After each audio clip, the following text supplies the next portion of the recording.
Hi. നമ്മുടെ regular diet എപ്പോഴും absolute ആവണമെന്ന് നിർബന്ധമില്ല. സോ അതിനെ ഒന്ന് ഓഗ്മെന്റ് ചെയ്യാൻ വേണ്ടി ഒരു 10 സപ്ലിമെന്റ്സിനെ നമുക്കൊന്ന് പരിചയപ്പെടാം. ഒന്ന്, ഒമേഗ 3 ഫാറ്റി ആസിഡ്സ്. നല്ല ആന്റി ഓക്സിഡന്റ് ആണ്.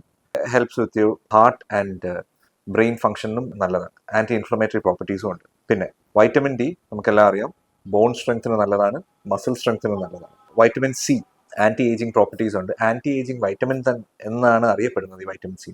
ആന്റി ഏജിങ് പ്രോപ്പർട്ടീസ് ഉണ്ട്, ആന്റി ഓക്സിഡന്റ് പ്രോപ്പർട്ടീസും ഉണ്ട്. പിന്നെ മഗ്നീഷ്യം ബോൺ നെർവ് ഹെൽത്തിന് നല്ലതാണ്. അഞ്ചാമത് കുർക്കുമിൻ, ടേമറിക് അല്ലെങ്കിൽ നമ്മുടെ മഞ്ഞളിലെ ആക്റ്റീവ് പ്രോഡക്റ്റ് ആണ്. So it has anti inflammatory properties. അത് മഞ്ഞൾ നമുക്ക് ആന്റി ഇൻഫ്ലമേറ്ററി പ്രോപ്പർട്ടീസ് ഉണ്ടെന്ന് നമുക്കറിയാം. അതിൻ്റെ ഒരു എക്സ്ട്രാക്റ്റ് ആണ് ഈ കുർക്കുമിൻ. കോഎൻസൈം Q10, അത് സെല്ലുലാർ എനർജിയെ കൂടുതൽ പ്രൊഡക്ഷൻ ഉണ്ടാക്കാൻ ഹെൽപ്പ് ചെയ്യുന്ന ഒരു സാധനമാണ്.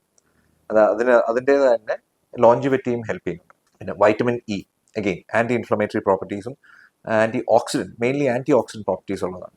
8, NMN, നിക്കോട്ടിനമൈൻ മോണോന്യൂക്ലിയോടൈഡ്. അത് ഈ കാർട്ടിലേജിനും കൊളാജിനും ഒക്കെ ആവശ്യമുള്ള ഒരു സപ്ലിമെന്റ് ആണ്. പിന്നെ റെസ്വെറട്രോൾ അല്ലെങ്കിൽ ഗ്രേപ്പ് സീഡ് എക്സ്ട്രാക്ട്. അതിന് ആക്ച്വലി ലോഞ്ചിവിറ്റി, സെല്ലുലാർ ആക്ടിവിറ്റിയെ കൂട്ടാനും സെല്ലുലാർ ലോഞ്ചിവിറ്റി കൂട്ടാനും ഉള്ളതാണ്. സോ ആന്റി ഏജിങ് പ്രോപ്പർട്ടീസ് വളരെ അധികം ഉള്ളതാണ്. പിന്നെ അവസാനമായി കാൽഷ്യം.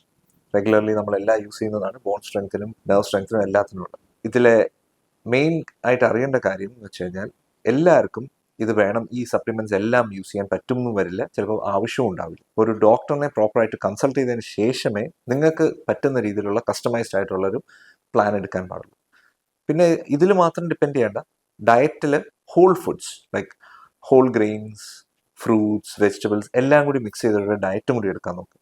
അതിൻ്റെ കൂട്ടത്തിൽ തന്നെ life style modification, like exercises regular ആയിരിക്കണം, നല്ല സ്ലീപ്പ് വേണം, അതിൻ്റെ കൂടെ സ്ട്രെസ് മാനേജ് ചെയ്യാനുള്ള വഴികളും കണ്ടുപിടിക്കണം.